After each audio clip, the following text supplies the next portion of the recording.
ప్రభునామంలో అందరికీ వందనాలు.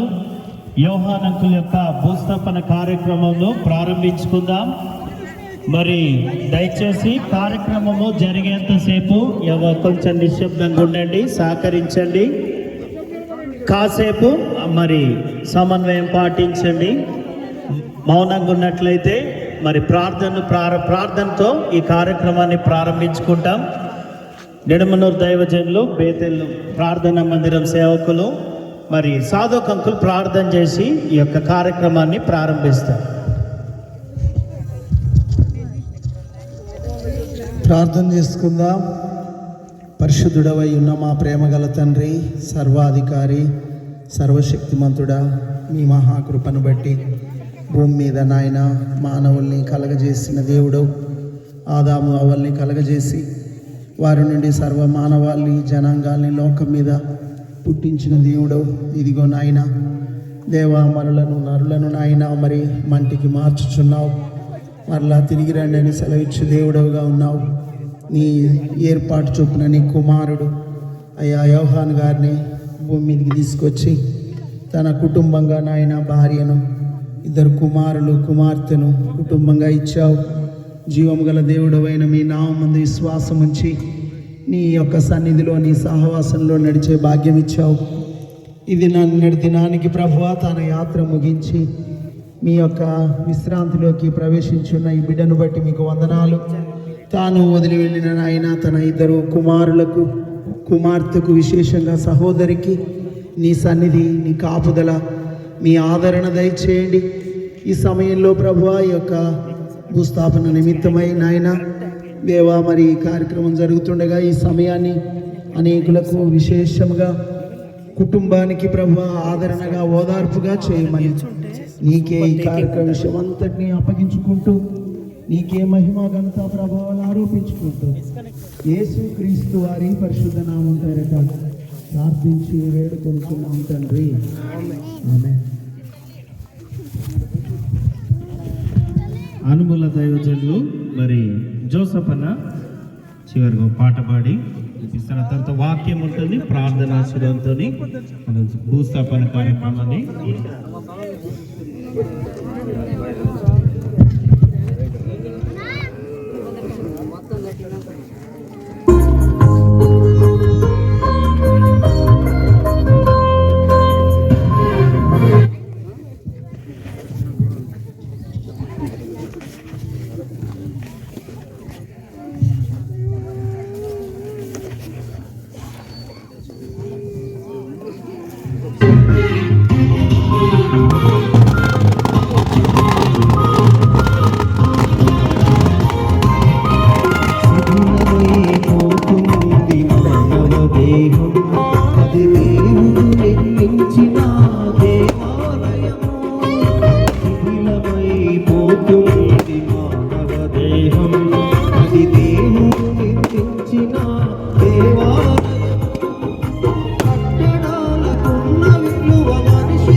దిద్దుకుంటుంది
సేన దేశములో ఒకడున్నాడు, బ్రతికి ఉండగానే వాడు శ్మశానము చేరాడు. శిథిలమైపోయిన వాని బ్రతుకును పదిలముగా చేసి యేసు నిలువబెట్టెను. శిథిలమైపోయిన వాని బ్రతుకును పదిలముగా చేసి యేసు నిలువబెట్టెను. శిథిలమైపోతుంది మానవ దేహం, అది దేవుడు నిర్మించిన దేవాలయము.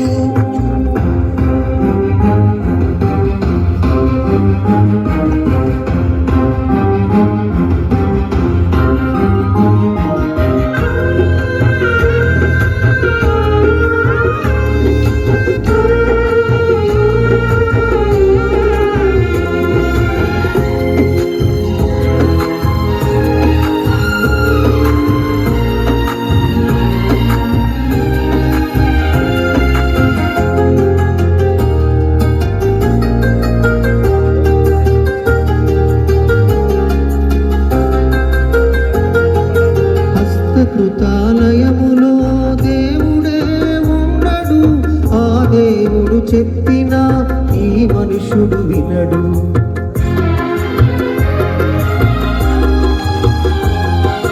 హస్తకృతాలయములో దేవుడే ఉండడు, ఆ దేవుడు చెప్పిన ఈ మనుషుడు వినడు. యేసు వచ్చేది కట్టడాలు చూచుటక, చితికిపోయి కట్టబడిన బ్రతుకుల కొరక. యేసు వచ్చేది కట్టడాలు చూచుటక, చితికిపోయి కట్టబడిన బ్రతుకుల కొరక. శిథిలమైపోతుంది మానవ దేహం, అది దేవుడు నిర్మించిన దేవాలయము. శిథిలమైపోతుంది మానవ దేహం, అది దేవుడు నిర్మించిన దేవాలయము. కట్టడాలకున్న విలువ మనిషికున్నదా? పరలోకం వెళ్ళేది మనుషులే కదా. తిరిగి కట్టండి చితికిన బ్రతుకు, నిలువబెట్టరండి దేవుని కొరకు. శిథిలమైపోతుంది మానవ దేహం, అది దేవుడు నిర్మించిన దేవాలయము.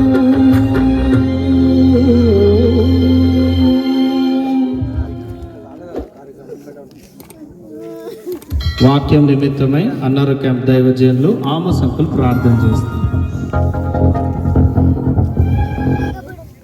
ప్రియమైన యేసయ్య, పరిశుద్ధుడైన తండ్రి, నీ మహాకృపను బట్టి స్తోత్రము. మా ప్రభువ, మా దేవ, మనుషులు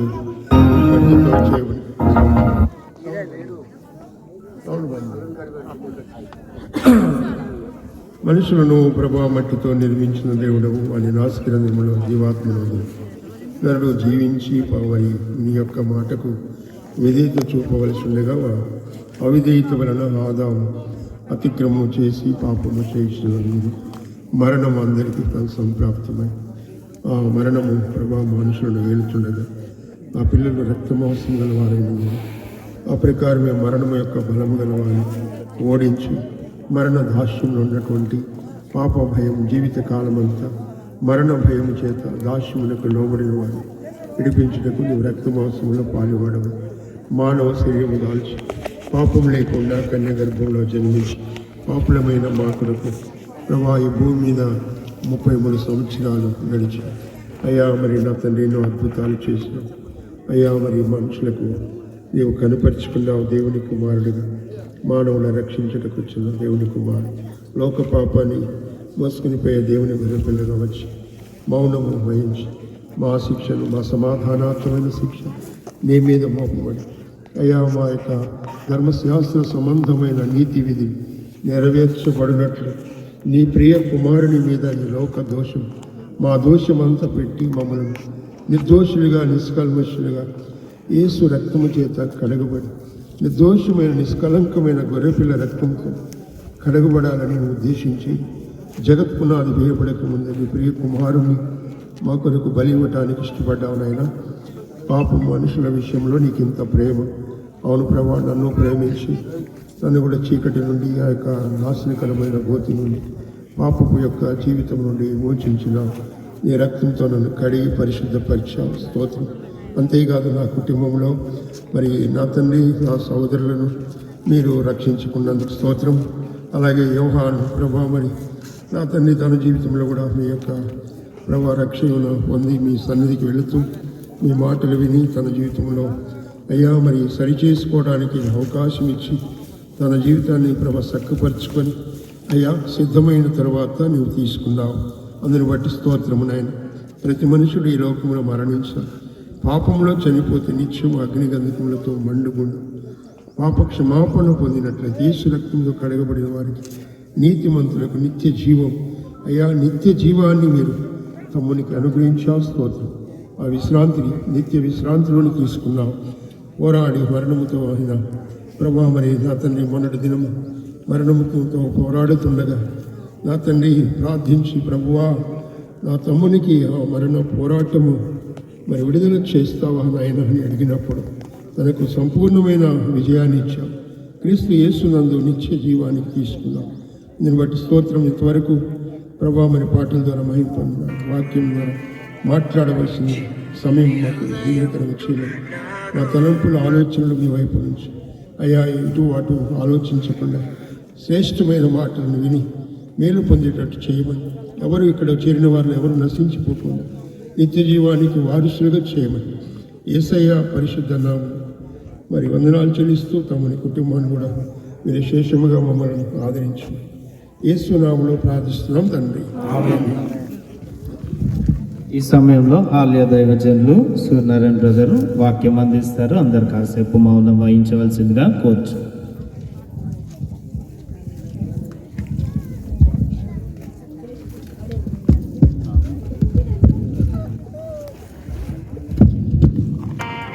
ప్రకటన గ్రంథం 14వ అధ్యాయం 13వ వచనం. అంతటా ఇప్పటి నుండి ప్రభునందు మృతులు ధన్యులని వ్రాయమని పరలోకం నుండి ఒక స్వరం చెప్పగా వింటిని. నిజమే, వారు తమ ప్రయాసములు మాని విశ్రాంతి పొందుదు, వారి క్రియలు వారి వెంట పోనని ఆత్మ చెప్పుచున్నారు. ప్రకటన గ్రంథం 14వ అధ్యాయం 13వ వచనంలో ఇక్కడ రాయబడి ఉంది, ఇప్పటి నుండి ప్రభువునందు మృతులు ధన్యులు. కాబట్టి ఈ లోకంలో ఎవరమైనా చనిపోతాం. యోహాన్ గారు నిన్న చనిపోయారు, మనకు ఇంకా కొంతకాలం ఆయుష్ ఇచ్చాడు, ఏదో ఒక దినం మనం కూడా చనిపోతాం. అయితే ఎవరు ధన్యులని బైబిల్ చెప్తుందంటే ప్రభువునందు మృతులు, అంటే ప్రభులో ఉండి చనిపోయిన వారు ధన్యులు అని రాయబడి ఉన్నది. ప్రభులో ఉన్నట్లు ఎలా గుర్తు అని మనం చూస్తే 2 కొరింథీ 5:17లో, కాగా ఎవడైనను క్రీస్తునందు నెడల వాడు నూతన సృష్టి, పాతవి గతించని, ఇదిగో క్రొత్త వాయను అని రాయబడింది. మరి యేసు ప్రభువును మనలో ఉన్నట్లు ఎలా గుర్తు అంటే మన జీవితం మారిపోతుంది. పాత అలవాట్లు దురలవాట్లు దూరం అవుతవి. క్రొత్తవి ఏంటివంటే దేవుని వాక్యము, ప్రార్థన, సహవాసం కొరకైన ఆకలి మనలో కలిగి ఉన్నట్లయితే మనము నిజముగా దేవుని బిడ్డలం. అప్పుడు మనం ధన్యులం. ఈ లోకంలో మన పేర్లు ఏమి ఉన్నప్పటికీ, క్రైస్తవ పేర్లు ఉన్నప్పటికీ, క్రైస్తవ మతంలో పుట్టినప్పటికీ, ఇంకే మతంలో ఉండినప్పటికీ మతము మనల్ని రక్షించదు. కానీ రక్షించేవాడు ప్రభు. ఒకడు క్రొత్తగా జన్మించితేనే కానీ వాడు దేవుని రాజ్యం చూడలేడని మీతో నిశ్చయముగా చెప్పుచు. క్రొత్త జన్మ అనగా మన పాత జీవితం మారి క్రొత్తగా అవడమే క్రొత్త జన్మ యొక్క అర్థం. ఒక పాస్టర్ గారు పర్మిషన్ తీసుకొని జైలుకి వెళ్ళాడంట సువార్త చెప్పడానికి. అక్కడికి వెళ్ళినప్పుడు, బాబు నీ పేరేం పేరు అంటే, నా పేరు పేతురు అన్నాడట. ఒరే బాబు, పేతురు అని పేరు పెట్టుకుని జైలుకి వచ్చావా అని ఇంకా కొంచెం ముందుకు వెళ్తే, నీ పేరేం పేరంటే యాకోబు అన్నాడట. ఇంకొక ఆయన అడిగితే, ఒరే నాయన, యేసు శిష్యులంతా ఈ జైల్లోనే ఉన్నారు చాలామంది పేరుకు క్రైస్తవులుగా ఉన్నారు, కానీ జీవితంలో మార్పు లేకపోతే మనకు దేవుని రాజ్యం లేదని బైబిల్ ఖచ్చితంగా చెబుతా ఉంది. ఇప్పటి నుండి ప్రభువునందు మృతులు ధన్యులు. నిజమే, వారు తమ ప్రయాసములు మాని విశ్రాంతి పొందుతారు.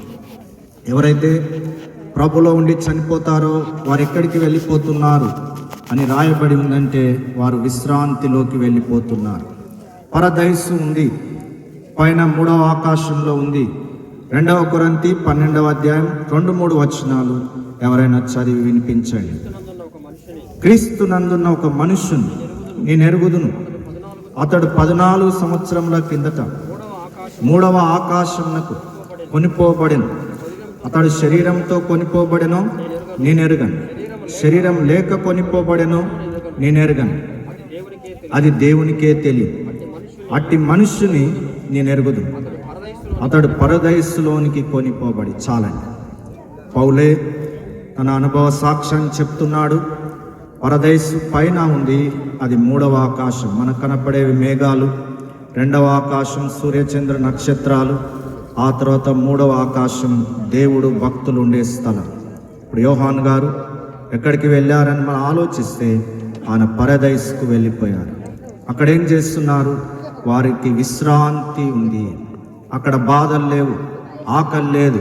ప్రకటన 21 ప్రకారం ఆకలి అయినను దాహమైనను వారికి ఉండదని రాయబడి. ఏం చేస్తారు వారంటే అక్కడ విశ్రాంతిలో వారు ఉంటారని రాయబడింది. ఇక్కడ కూడా ప్రభు పిలుస్తున్నాడు, ప్రయాసపడి భారం మోసుకొంచున్న సమస్త జనులారా నా యొద్దకు రండి, నేను మీకు విశ్రాంతిని ఇస్తానని ఆయన పిలుస్తున్నాడు. అప్పులు చేస్తున్నారు, మరి చచ్చిపోతా ఉన్నారు, తాగే మందులో పాయిజన్ తీసుకొని చనిపోతా ఉన్నారు. ఈ జీవిత సమస్యలు తీరవని మంచి మంచి ఉద్యోగాలు చేసేవారు కూడా ఆలోచించకుండా చనిపోతాం. కారణం ఏంటంటే నిరీక్షణ లేదు. కానీ యేసు ప్రభు నమ్ముకున్న వ్యక్తులకు నిరీక్షణ ఇస్తాడు. చచ్చిన సింహం కంటే బ్రతికి ఉన్న కుక్క మేలని. చచ్చినవేం సాధించలేవు, బ్రతికి సాధించాలని బైబిల్ చెప్తుంది. మరి ప్రభు నమ్మని వారు వారెక్కడికి వెళ్తున్నారు? వారికి విశ్రాంతి లేదా అంటే లేదని బైబిల్ చెప్తుంది. లూకా సువార్త 16వ అధ్యాయం 23-24 వచనాలు ఒకసారి చదువుకుందాం. లూకా 16:23-24. అప్పుడు అతడు పాతాళంలో బాధపడుచు కన్నులెత్తి దూరం నుండి అబ్రహామును అతని రొమ్మున ఆనుకొని ఉన్న లాజరును చూచి, తండ్రివైన నా అబ్రహాము నా యందు కనికరపడి తన వ్రేలి కొనను నీళ్లలో ముంచి నా నాలుకను చల్లార్చుటకు లాజరును పంపుము, నేను ఈ అగ్ని జ్వాలల్లో యాతన పడుచున్నానని కేకలు వేసి చెప్పాను.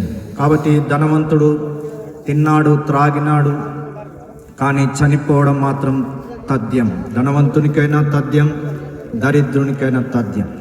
దరిద్రుడైన లాజరు నమ్ముకున్నాడు, అతడు ప్రభుతో కూడా ఉండడానికి వెళ్ళిపోయాడు. అక్కడ ఆకలి దాహం లేకుండా విశ్రాంతి నెమ్మది పొందుతున్నాడని ఉంది. కానీ ధనవంతుడు మరి లోకంలో తిని తాగి ఉమ్మర్ ఖయ్యం అన్నట్లు కావో పీవో మజా కరో అనుకున్నాడు. మజా చేయవచ్చు ఇక్కడ, కానీ చనిపోయిన తర్వాత పాతాళం ఉంది సహోదరుడా. అదే లేకపోతే యేసు ప్రభు నీ కొరకు నా కొరకు ఘోరంగా సిలువలో చనిపోవాల్సిన అవసరత లేదు. ఆయన నీ నా శిక్షను తన మీద వేసుకున్నాడు. నీ నా పాపములు భరించి రక్తము కార్చి ఆయన చనిపోయి తిరిగి లేచాడు. ఆయన మరణాన్ని ఓడించాడు. ఓ మరణమా నీ విజయం ఎక్కడ? ఓ మరణమా నీ ముల్లెక్కడ? యేసుప్రభు నమ్ముకున్న వారికి మరణం ఒక నిద్రతో పోల్చాడు. యేసుప్రభు ఒక రోజు రాబోతున్నాడు త్వరలో. ఆయన నమ్ముకున్న బిడ్డలు వారు తీసుకొని వస్తాడు. ఇక్కడ సిద్ధపడిన వారిని తనతో కూడా ఉండడానికి తీసుకువెళ్తాం. కాబట్టి ప్రియుడా, మరి హాస్పిటల్లో ఉన్న వ్యక్తి అయినా ఒక రోజు రావచ్చు, జైల్లో ఉన్న అవకాశం ఉన్నది, కానీ పాతాళానికి వెళ్ళావా? అవకాశం లేదు. అందుకు దీపం ఉండగానే ఇల్లు చక్కబెట్టుకోమన్నా. దీపం అనగా ప్రాణం. ప్రాణం పోయాక నువ్వేమీ చేయలేవు. ప్రాణం ఉన్నప్పుడే ప్రభువు నమ్ముకో. నాకు కూడా 20 సంవత్సరాల వరకు తెలియదు, అన్ని దేవుళ్ళను మొక్కాను, కానీ దేవుడు మరణ భయం తీసివేయలేదు. కానీ యేసు ప్రభు నమ్ముకున్నప్పుడు నా భయం పోయింది, నా జీవితం మారింది. 26 సంవత్సరాలు 21 నమ్ముకున్నాను. 26వ ఏట మా ఊర్లో 32 ఏళ్ళ యవనస్తుడు యాక్సిడెంట్లో చనిపోయాడు. తర్వాత ప్రభు మాట్లాడినప్పుడు నేను సేవకు రావడం జరిగింది. ప్రభు సేవలో ఉన్నాను. చివరిగా వారి క్రియలు వారి వెంట పోవునని ఆత్మ చెప్పుచున్నాడు. నీ వెంట వెండి రాదు, బంగారం రాదు, కానీ నీవు చేసిన మంచి పనులు నిన్ను గూర్చి చెప్పుకుంటారు. మరి కవిత బైబిల్లో ఆమె చనిపోయినప్పుడు ఆమె చేసిన మంచి పనులు, ధర్మకార్యాలు, విధవరాండ్రకు వస్త్రాలు, అన్నము, ఇవన్నీ వారు చూయించి ఏడ్చినట్లుగా మనం చూస్తాం. కొంతకాలమే జీవిస్తాం, కానీ ఎలా జీవిస్తున్నాం, ఏ పేరు తెచ్చుకుంటున్నాం, ఏ క్రియలు చేస్తున్నాం. సత్క్రియలు చేస్తే, మంచి క్రియలు చేస్తే వాటి ద్వారా రక్షణ లేదు. కానీ యేసు ప్రభు నమ్ముకొని మంచి క్రియలు చేస్తే ఆ క్రియలు నీ వెంట వస్తవి. వాటిని బట్టి రేపు ప్రభు దగ్గర ప్రతిఫలం ఉంటుంది. మరి మేము హాలియాలో మందిర స్థలం కొన్నప్పుడు ఈ యోహాన్ గారు ఇంకా రామకృష్ణారెడ్డి గారు శాఖాపాలెం నుంచి వచ్చి ఆ 2 గుంటల స్థలం కంప చెట్లన్నీ కొట్టివేసి మొద్దులతో సహా శుభ్రపరిచి మరి అక్కడ అన్ని సిద్ధం చేసి వచ్చారు. మేము ఎప్పుడు ఈరోజు కూడా చర్చ్లో అది జ్ఞాపకం చేసుకున్నాం. శాఖాపాలెం యోహాన్ బ్రదర్ ప్రభులో నిద్రించారు, కానీ ఈ స్థలం మరి ఆ బ్రదర్ ఇంకో బ్రదర్ వచ్చి శుభ్రపరిచి మనకిచ్చి వెళ్ళారు. కాబట్టి కొన్ని మంచి పనులు వారు చేసి వెళ్ళారు. ఆ జ్ఞాపకాలు మనకు ఎప్పుడూ ఉంటాయి. కాబట్టి నేను కూడా ఈ లోకంలో జీవించి మనం తీసిపోయేటప్పుడు ఏం తీసుకోం, కానీ మన క్రియలు మన వెంట వస్తామని మరి ప్రభు చెప్తున్నాడు. నేడే మిక్కిలి అనుకూలమైన సమయం, ఇదే రక్షణ దినం, రేపటి దినం మనది కాదు. ప్రభు తన మాటలు దీవించునుగాక. సహోదరుడు యోహాను విడిచి వెళ్ళిన సహోదరి జయమ్మ, 2 కుమారుల కుటుంబం, కుమార్తె కుటుంబం, తోబుట్టువులు, బంధువర్గానికి పరిశుద్ధాత్మ దేవుడు వారిని ఆదరించి ధైర్యపరచును గాక. ఆమేన్. ఈ సమయంలో మరి వెంకటగిరిపాలెం దేవుని సేవకులు శాంతకుమార్ గారు ప్రార్థన ఆశీర్వాదంతో సమాధి కార్యక్రమాన్ని ప్రారంభిస్తారు.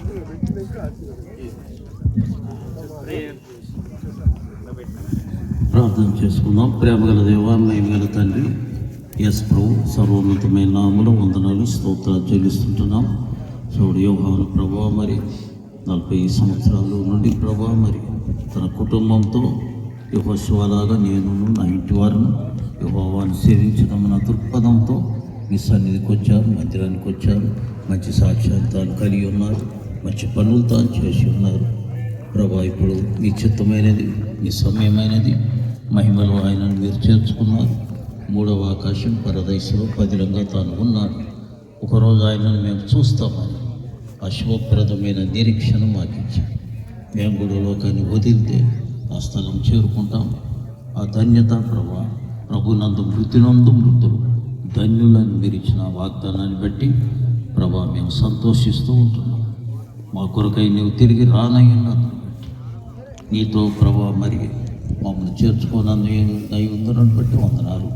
నువ్వు వచ్చినప్పుడు ప్రభా మరణ శరీరం మార్పు పొంది మహిమ శరీరంగా, అమర్త్య శరీరంగా రూపుదాల్చుతుంది.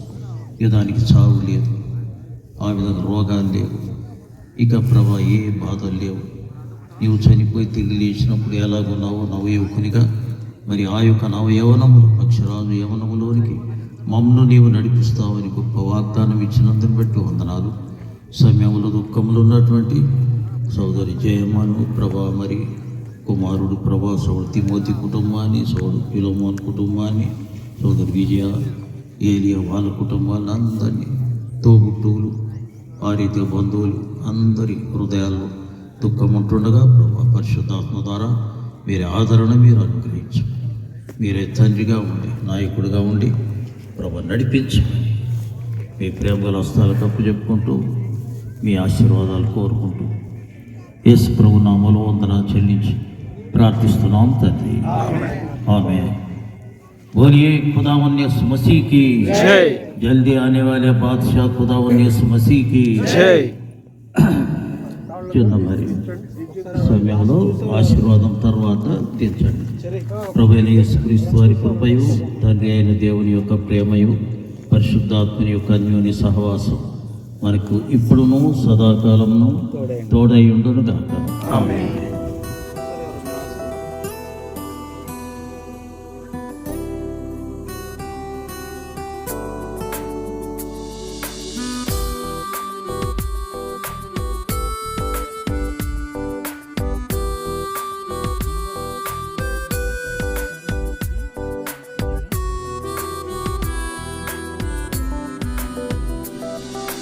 లోకమును విడచి వెళ్ళావలెనుగా, లోకమును విడచి వెళ్ళావలెనుగా, సర్వామిచ్చటనే విడువావలెన్ విడువావలెన్. లోకమును విడచి వెళ్ళావలెనుగా, లోకమును విడచి వెళ్ళావలెనుగా.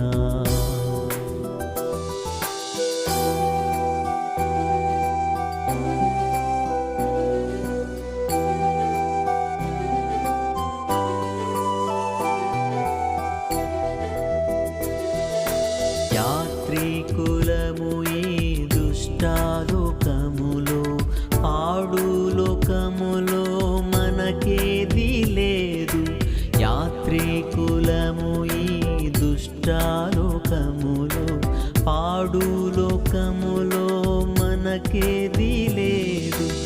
ఏ విషయమందైనా గర్వించలేము, ఏ విషయమందైనా గర్వించలేము, గర్వించలేము. జాగ్రత్తగానే నడుచుకొనేదము, జాగ్రత్తగానే నడుచుకొనేదము.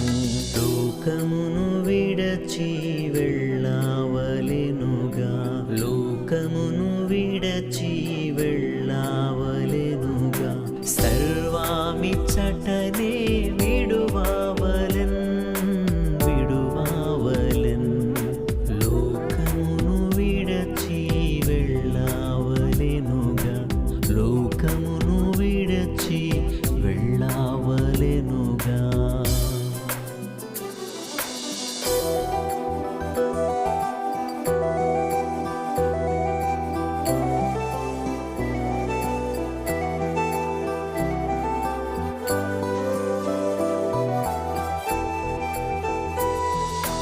మన ఈర్ష్య కపట ద్వేషాలు విడచి నిజ ప్రేమతోనే జీవించెదాము. మన ఈర్ష్య కపట ద్వేషాలు విడచి నిజ ప్రేమతోనే జీవించెదాము. నిష్కళంకులమై శుద్ధులమై, నిష్కళంకులమై శుద్ధులమై, శుద్ధులమై ప్రార్థన చేసి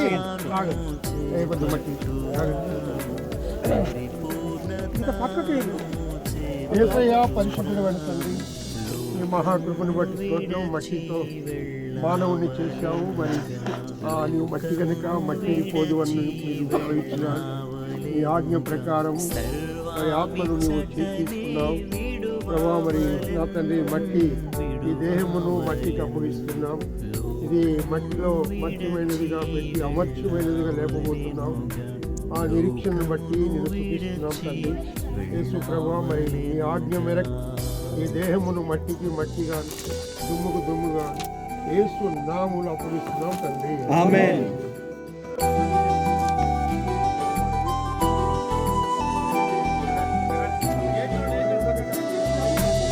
ఆత్మీయ నేత్రాలతో చూచెదాము, ఎంత అద్భుతము సౌందర్య నగరం. ఆత్మీయ నేత్రాలతో చూచెదాము, ఎంత అద్భుతము సౌందర్య నగరం. ప్రభువు చెంతకు వెళ్ళేదము, ప్రభువు చెంతకు వెళ్ళేదము, వెళ్ళేదము.